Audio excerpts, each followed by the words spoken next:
हार्दिक स्वागत है बंधुओं। आज फिर एक बहुत बड़ी उपलब्धि के बीच में हम आपको, जनता को और सभी को बधाई देना चाहते हैं। फोर्थ लार्जेस्ट इकोनॉमी बनने के ऊपर, इस विषय के ऊपर आपके सामने महत्वपूर्ण बिंदु लेकर आ रहे हैं डॉक्टर अभिजीत सिंह जसरोटिया, हमारे प्रदेश के प्रवक्ता। उनके साथ में हैं सीए राजीव गुप्ता जी, जो कि हमारे वरिष्ठ नेता हैं। अब मैं आमंत्रित करता हूं डॉक्टर अभिजीत सिंह जी को कि वो आपके माध्यम से जनता तक भारत की यह महत्वपूर्ण उपलब्धि उनके सामने रखें। बहुत बहुत धन्यवाद आपका डॉक्टर साहब। मेरे साथ हमारे डॉक्टर प्रदीप जी हैं और हमारे सीए हमारे बीच में राजीव गुप्ता जी भी रहेंगे। जो पॉलिटिकल पार्ट रहेगा उसका मैं कवरेज करूंगा और कुछ टेक्निकल, क्योंकि सीए की दृष्टि से अर्थव्यवस्था किस तरह से हमारी इंप्रूव की है उसका आपसे संक्षेप में जो बातचीत है वो हमारे साथ सीए साहब करेंगे, राजीव जी करेंगे। मित्रों, सबसे पहले तो मैं पूरे भारतवर्ष को हार्दिक शुभकामनाएं देना चाहता हूं कि हमने 10 साल में जो सफर तय किया, 11वें नंबर की अर्थव्यवस्था से आज भारत 4थे नंबर की अर्थव्यवस्था बन गई और एक बहुत बड़ी अर्थव्यवस्था जापान की, उसे पीछे कर हम लोगों ने ये 4थे नंबर का जो है स्थान हासिल किया। और मैं, क्योंकि किसी भी अपोजिशन की तरफ से कोई ऐसी बधाई संदेश नहीं आया, तो मैं अपोजिशन को जरा एक शेर से कुछ कहना चाहता हूं कि तू मेरी तरक्की से ना जल। खासकर अपोजिशन के लिए कि तू मेरी तरक्की से ना जल, इसमें तेरा भी फायदा है। तेरी कीमत कुछ ज्यादा थी, मेरा ईमान कुछ ज्यादा है। और जब ईमान की बात करते हैं और ईमानदारी से जब देश की भागदौड़ माननीय नरेंद्र मोदी जी ने 2014 में थामी थी, वो दिन कल ही था जब उन्होंने इस देश की भागदौड़ थामी थी, तो 11वें नंबर की अर्थव्यवस्था से भारतवर्ष आज 4थे नंबर की अर्थव्यवस्था बनी। सबसे बड़ी बात यह आती है कि खासकर यूपीए 1 यूपीए 2 का कार्यकाल, अगर आपको याद हो, उस समय 2013-14 की मैं बात करूं या 12 की बात करूं, तो साथियों एक बात जो आप सबको जानकर हैरानगी भी होगी कि पूरी दुनिया जो उनकी अर्थव्यवस्था ग्रोथ पे थी, लेकिन भारत दुर्भाग्यपूर्ण डीप ग्रोथ पर। और डी ग्रोथ इस हद तक थी कि आप सोच सकते हैं कि डबल डिजिट की इन्फ्लेशन 12.3% 2010 में रिकॉर्ड हुई, डबल डिजिट की इन्फ्लेशन। तो आप सोच सकते हैं कि भारत का क्या हाल रहा होगा। यूपीए 1 यूपीए 2 के कार्यकाल के अंदर जो हिंदुस्तान में घपले रहे, जो यहां पर अर्थव्यवस्था कमजोर हुई और जो देश के अंदर एक इतना बुरा एक माहौल बन चुका था कि पूरे का पूरा देश जो है भ्रष्टाचार से तंग आ चुका था। उस समय मेरे देश के लोगों को अगर कहीं से उम्मीद की किरण दिखाई दी तो गुजरात से दिखाई दी, क्योंकि गुजरात ही केवल एक वो राज्य था जो हिंदुस्तान में ग्रो कर रहा था, बाकी मैक्सिमम राज्य डी ग्रोथ पर। यही कारण था कि गुजरात के उस मॉडल के कारण, उस तरक्की के मॉडल के कारण नरेंद्र मोदी जी ने 2014 में इस देश की भागदौड़ संभाली और बड़े देर बाद कोई पूर्ण रूप से बहुमत लेकर सरकार बनाई। यही हाल नहीं रहा। अगर मैं थोड़ी सी यूपीए 1 और यूपीए 2 के कार्यकाल की बात करूं, बैड लोन्स 39 लाख करोड़ तक के बैड लोन्स हो चुके थे। बैंकों का मित्रों ये हाल हो चुका था कि बैंकों के नाम पर कुछ चलता था तो केवल ब्लड बैंक, बाकी बैंकों की हालत आपके सामने ही थी। फॉरेन रिजर्व की अगर आप बात करें तो वो भी नीर बहुत हिंदुस्तान में ये हालत हो चुकी थी कि केलकर कमेटी एक यूपीए गवर्नमेंट ने बनाई, खुद की बनाई। केलकर कमेटी ने ये सिफारिश की कि आपके पास 5 या 6 महीने से ऊपर का रिसोर्सेज नहीं है देश चलाने के लिए। ये उन्हीं की रिपोर्ट है। अब आप खुद सोचिए कि ये हाल क्यों रहा, क्योंकि स्वर्गीय राजीव गांधी जी ने एक बात कही थी कि 1 रुपया हम यहां से बेचते हैं, नीचे 15 पैसे पहुंचते। 85 पैसे का हिसाब किताब कांग्रेस ने आज तक किसी को नहीं दिया, हमने लिया भी नहीं उनसे। लेते तो शायद कुछ और होती, लेकिन राजीव गांधी जी की भी बात उनकी ही पार्टी ने नहीं सुनी। सुनते तो शायद यूपीए 1 यूपीए 2 के कार्यकाल में कुछ तो देश को कर दिखाते, लेकिन हमने जरूर सुनी। मैं फिर कहना चाहता हूं, हमने जरूर सुनी कि उनकी बातों के अंदर क्या अच्छी चीज है जो हम ले सकते हैं। इसी कारण अगर आपको याद होगा, जब नरेंद्र मोदी जी 2014 में इस देश की उन्होंने भागदौड़ संभाली तो सबसे पहले डीबीटी बनाया गया, डायरेक्ट बेनिफिशियरी ट्रांसफर। और उस समय इसी अपोजिशन ने खिल्ली उड़ाई, किलकारियां लगाई कि पैसे कहां से लाओगे, गरीबों के तुम अकाउंट तो खुलवा रहे हो, पैसे कहां से लाओगे। और आज देखिए सबसे ज्यादा अगर कामयाब हुए तो उसी डीबीटी में हमने जो पैसा भेजा कि राजीव गांधी जी कहते थे मैं 1 रुपया भेजता हूं, नीचे 15 पैसे पहुंचते हैं, हम 100 रुपया भेजते हैं, 100 का 100 गरीब आदमी तक पहुंचता है। 100 का 100 जो है वो यथार्थ रूप से यहां पर लगता है। यही कारण है कि भारत ने तरक्की की और 11वें नंबर की अर्थव्यवस्था से हम आज 4थे नंबर की अर्थव्यवस्था बने। भारत का यह हाल था, अगर यूपीए 1 यूपीए 2 के कार्यकाल में आप बात करूं तो हिंदुस्तान को गरीब मुल्क कहा जाता था, a land of snake charmers. अब बताएं, सपेरों का देश। कितने दुर्भाग्यपूर्णता की पूरी दुनिया हमें क्या देखती थी, गरीब कंट्री, पुअर कंट्री। आज देखिए, आज भारत का लोहा पूरी दुनिया मान रही है, क्योंकि नरेंद्र मोदी जी के नेतृत्व में जिस तरह से भारत ने तरक्की की है। वैक्सीन बनाने की बात आई तो हमारे देश के सबके साथ शाना बशाना कोरोना काल में वैक्सीन भी बनाई। आज हथियारों की बात आई तो मेड इन इंडिया जो हथियार थे, उन्होंने सटीक अपने निशाने पर 22 मिनट में इस नापाक मुल्क को उसकी औकात दिखा। ये है हिंदुस्तान। क्यों? क्योंकि हिंदुस्तान की भागदौड़ एक ऐसे दृढ़ निश्चय वाले प्रधानमंत्री के हाथ में है, जिसने पहले दिन कहा था ना खाऊंगा ना खाने दूंगा। यही कारण है कि आज आप चौथे नंबर की अर्थव्यवस्था बने। और ऐसे ही चलते 2047 में जो विकसित भारत का जो संकल्प हमने लिया है, उस ओर हम दिन बर दिन अग्रसर होंगे। दोस्तों, बात यहां पर सबसे बड़ी कहने की यह जरूरत है कि हिंदुस्तान ने यह तरक्की क्यों की। हिंदुस्तान ने तरक्की इसलिए की कि वो जो लूप होल, वो जो खासकर बीच में भ्रष्टाचार था, उसे खत्म कर दिया गया। आज खुद देखिए कि आपका देश कहां पर पहुंच चुका है, और इसका कारण भी यही है कि कई ऐसे देश और उनकी डीप स्टेट्स आज आपके खिलाफ इसीलिए षड्यंत्र रचाते हैं कि जिस हिसाब से हिंदुस्तान ग्रोथ कर रहा है, इस हिसाब से तो हिंदुस्तान कहीं का कहीं निकल जाएगा और आने वाले समय में नंबर 1 की अर्थव्यवस्था बनकर 2047 में विकसित भारत का संकल्प निभाएगा। और इसके लिए मैं सभी देशवासियों से यह आग्रह करना चाहता हूं कि जिस अश्वमेध यज्ञ को मोदी जी ने, भारतीय जनता पार्टी ने शुरू किया है, उसमें आप सबको अपनी आहुति डालनी है। और आहुति इसलिए डालनी है कि इस देश ने जो खोई हुई गरिमा हमारी थी कि हम कभी सोने की चिड़िया के नाम से जाने जाते थे, लेकिन इस देश का क्या हाल हुआ आपके सामने।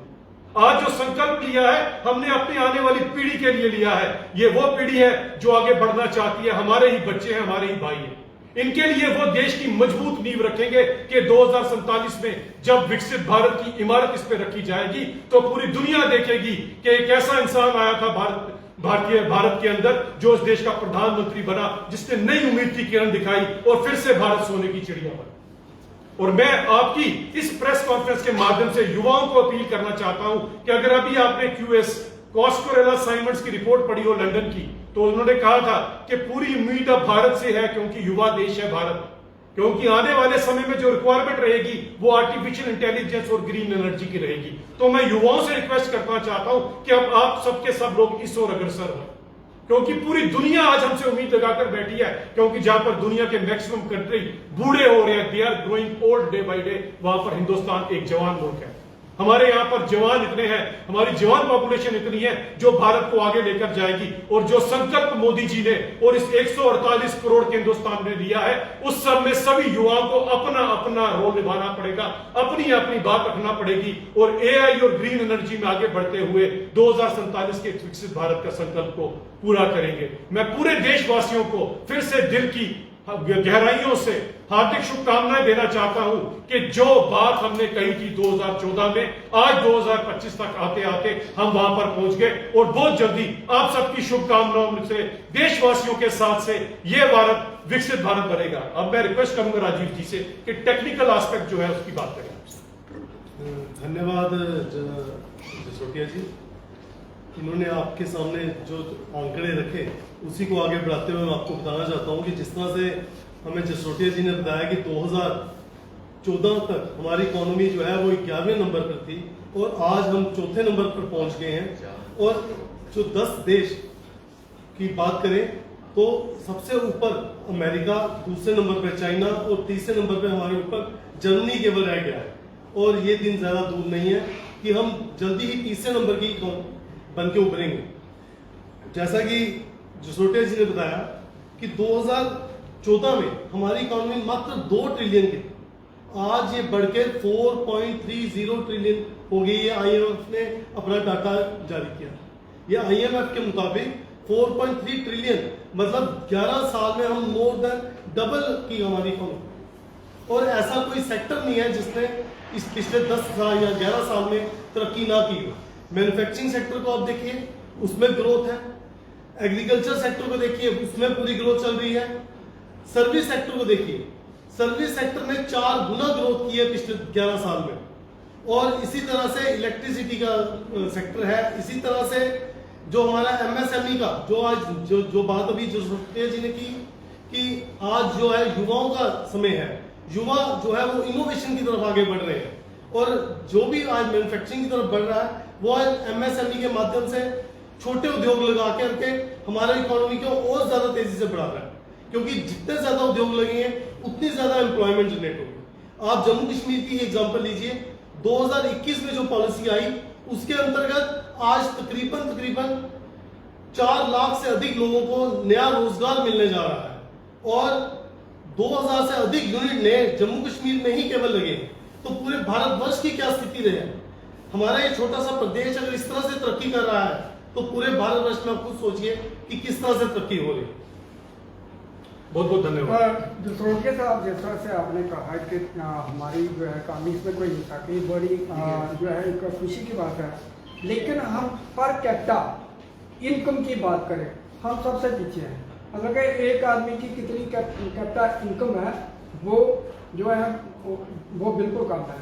इसी तरह से 85 करोड़ लोगों को हम अनाज दे रहे हैं, तो इसका मतलब हुआ कि वो 85 करोड़ लोग जो है वो अनाज खरीदने की हालत में, इस तरह से अगर जो इकानमी बढ़ेगी तो सबसे पहले तो लोग है ना, लोगों की तरक्की होनी चाहिए, लोगों को रोजगार मिलना है। मैन्युफैक्चरिंग सेक्टर बिल्कुल डेड है, हम ज्यादा इंपोर्ट करते हैं, एक्सपोर्ट कर ही नहीं सकते। एक्सपोर्ट करेंगे तो डॉलर की जो कीमत कम होगी, रुपए की ज्यादा होगी। क्या कहेंगे इसके ऊपर आप? संजू साहब, पहले तो पर कैपिटा इनकम कितनी इंक्रीज हुई है वो भी आपको बता सकते हैं कि पहली सबसे ज्यादा सुन लीजिए जापान की आप सवाल पूछ लीजिए, हम आपको उससे आगे चल गए, उनकी पर संजू साहब इनकम जो है ज्यादा है बताते हमारे। हैं, आपको पूरी बात बताएंगे। आपको ऐसा है कि 2 चीजें लेकर चलते हैं। सबसे पहली बात आती है पर कैपिटा इनकम कितनी इंक्रीज की है पिछले सालों में, आप इन पे जरूर शेयर करिए। 2011 में जो हमारी पर कैपिटा इनकम थी उससे आज 2025 में हम तकरीबन 6 गुना बढ़े हैं। सर कोई इसका कोई जो आपने बताया कि 6 गुना हम बढ़े हैं, इसका पैरामीटर क्या है? क्योंकि सरकारी जो मुलाजम है उनकी तो सैलरी दिए बढ़ा दी हैं आपने, जो बड़े बिजनेसमैन होंगे उनका तो आपने जो इनकम टैक्स के स्लैब के हिसाब से, जो मिडिल क्लास फैमिली है वो कहाँ पे बढ़ी है? भाई साहब, जितने भी बड़े उद्योग हैं वहां एक सिस्टम है कि मिनिमम सैलरी एक्ट लगता है, मिनिमम वेज एक्ट लगता है, उससे कम की वेजेस किसी को दे ही नहीं सकते। जब सभी की वेजेस बढ़ गई तो ऑटोमेटिकली पर कैपिटा इनकम बढ़ गई। ऐसा नहीं है कि कल जो है वो मिनिमम वेज था जैसे 1000 रुपया, आज मिनिमम वेज हो गया है 9000 रुपया, तो आप खुद इमेजिन कीजिए कि कितने गुना बढ़ा। रोजगार है ही नहीं, पर रोज जो है संजू साहब आपके दूसरे क्वेश्चन का जवाब देते हैं। वो सुसाइड कर रहा है, रोजगार है नहीं है। 2 करोड़ नौकरियां की बात की थी हर साल की, तो वो तो दिखी नहीं 11 साल में। संधू साहब का दूसरे क्वेश्चन का जवाब देते हैं। संधू साहब, नौकरियां भी सब कुछ मिल रही है, एम्प्लॉयमेंट रेट भी हम आपको पूरा डिस्कस कर सकते हैं। आंकड़े है ना, आंकड़े तो संधू साहब आपके कहने से मेरे पास आंकड़े ना मेरे कहने से अभी आपको सीए साहब ने पर कैपिटा इनकम का बता दिया 6 गुना पर कैपिटा इनकम। कांग्रेस ने भी सपने में भी सोची तो देश ने जब से देश आजाद हुआ है 6 गुना पर कैपिटा इनकम कभी नहीं बढ़ी। संधू साहब, आप सवाल का जवाब पूरा ले लीजिए, आप ले लीजिए पहले पूरा जवाब। एक सवाल के बाद आप जवाब लेंगे, फिर आप अगला सवाल कीजिए, जितने चाहे सवाल करें पर पहले का जवाब ले लीजिए। सवाल पे सवाल करेंगे तो फिर हम भी बेचारे जवाब नहीं दे। अब आती है आपकी बात, जो आपने दूसरा क्वेश्चन पूछा कि अगर आप 80 करोड़ लोगों को मुफ्त राशन दे रहे हैं तो क्यों? इसलिए दे रहे हैं कि सामर्थ्य है सरकार के पास, ये सरकार कहीं से मांग कर नहीं ला रही है।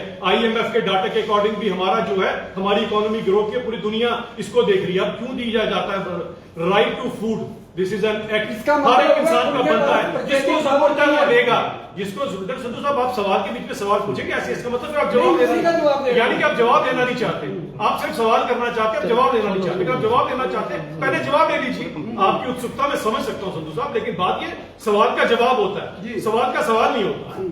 तो अब आपको बता रहे right to food, right to food जो है ये एक एक्ट है। राइट टू फूड के अंदर अगर कोई लेना चाहता है 5 अगर किलो राशन किसी को मुफ्त मिल रहा है तो इसमें कांग्रेस वालों के पेट में क्यों दर्द होना चाहिए? जब उन्हें मिल रहा है तो जरूर मिलना चाहिए। इसके अंदर जब देश के अंदर सामर्थ्य है, वो पॉलिटिकल पार्टी जिनको मैंने बताया डबल डिजिट की जिनकी इन्फ्लेशन थी और आंकड़े बोल रहे हैं 2010 के, हम नहीं बोल रहे, जब डबल डिजिट की इन्फ्लेशन होगी वो कहां से लोगों को मुफ्त राशन दे सकती थी? तो इसलिए आप समझिए इन सब बातों को कि देश तरक्की कर रहा है। देश तरक्की कर रहा है तो पूरी दुनिया के अंदर जब आपके स्टैंडर्ड्स होते हैं, जब आप वर्ल्ड इकोनॉमी के अंदर जब आप कंसीडर करते हैं कि 11वें नंबर से आप 4थे नंबर पर पहुंचे, तो भारत के कहने पर नहीं पहुंचेंगे, पूरे देशों का डाटा निकाला जाएगा तो भारत की अर्थव्यवस्था यहां पर बताई जाएगी।